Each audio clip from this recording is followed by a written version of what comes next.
the best of the week on Relevant Radio. Dr. Susan Caldwell is a NaPro physician, and she helps women navigate underlying health concerns that are impacting their fertility. I would love to hear some of the many success stories that you have had.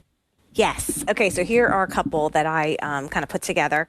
So one is, at the time I met her a few years ago, she was 31, and they had been trying to conceive for 3 years. She had been told, all she was told, that she had PCOS.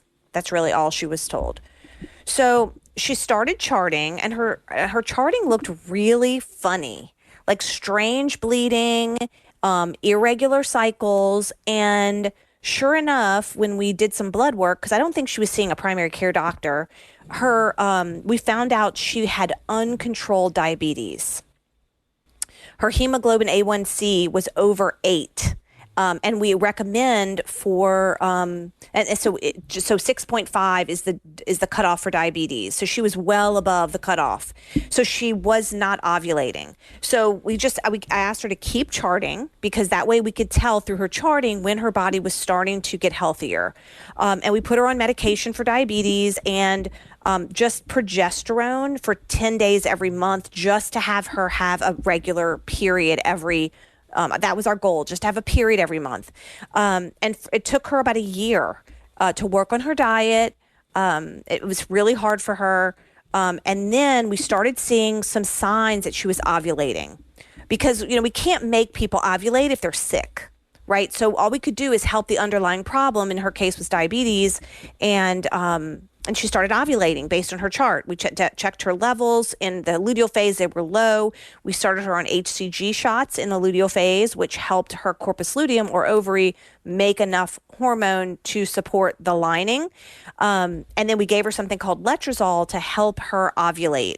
But we couldn't do that while she had diabetes. Like, she had to be healthy enough to use those modalities. And then she got a positive pregnancy test, and the baby was born in the fall of 2025. Oh, wow. Yeah. And here we are again now. She's back charting again, and things are looking a little funny. She had gestational diabetes, yep. So it's important. I had to remind her, okay, this is not behind you. This is so anyway, we're working on that. So yeah.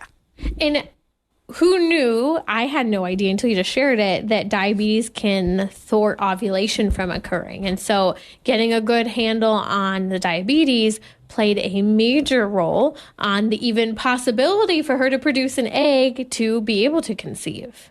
Right. And in fact, so diabetes is, blood sugar issues are on a spectrum.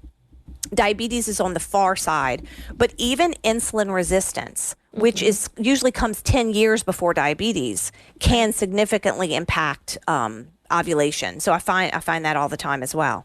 Mm-hmm. And we have done episodes on insulin resistance. In fact, I want to go ahead and link to the library of episodes we've done with Dr. Caldwell, and I will highlight that insulin resistance episode as well, because I think that so often, whether it's insulin resistance, or we did a show on undereating and how undereating can prevent ovulation, there are so many elements that are very, very different for each and every single woman. And I love the story. 31 years old, diabetes, preventing ovulation, and working through all the pieces to get her to the point of being able to ovulate, and then being able to conceive, and then being able to carry to term.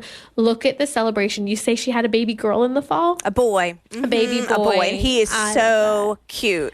Oh, it has to be some of the best part of your work. Oh, it's my favorite. Oh gosh. Yeah. And then we have another one who was 34. She had a history of 1 miscarriage in the past and 1 live birth. And at the time I met her, she was trying to conceive for about a year. I found she had extremely low iron levels through a test called ferritin. She was not producing any mucus, which is a huge red flag when we see that on the chart for possible endometriosis. And then when they did her C-section, the OBGYN told her that they saw endometriosis on her pelvic cavity. So I sent her to a NaPro surgeon, and she was diagnosed with stage 4 endometriosis. So that's the most severe. I don't remember in her case, but that usually means it's involving some sort of organ, like bowel or bladder. They also found Can you just briefly explain that, where the endometrial tissue has grown into those areas, correct? Yeah, so it's tissue that appears to be the same as the endometrial tissue, which is the type of tissue that grows in response to estrogen, and so it's very toxic. It's not the same exact tissue, and the toxins that it creates.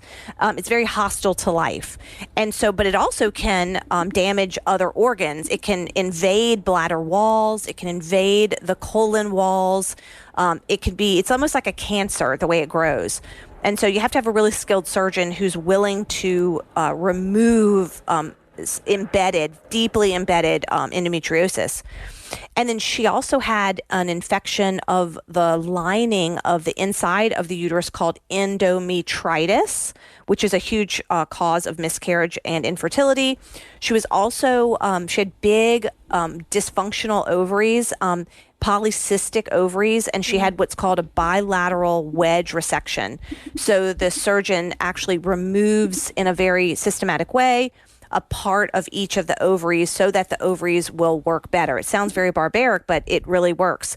And then 4 months, when I saw her back, I was, because I just have my own sense of things. It's clearly not always right.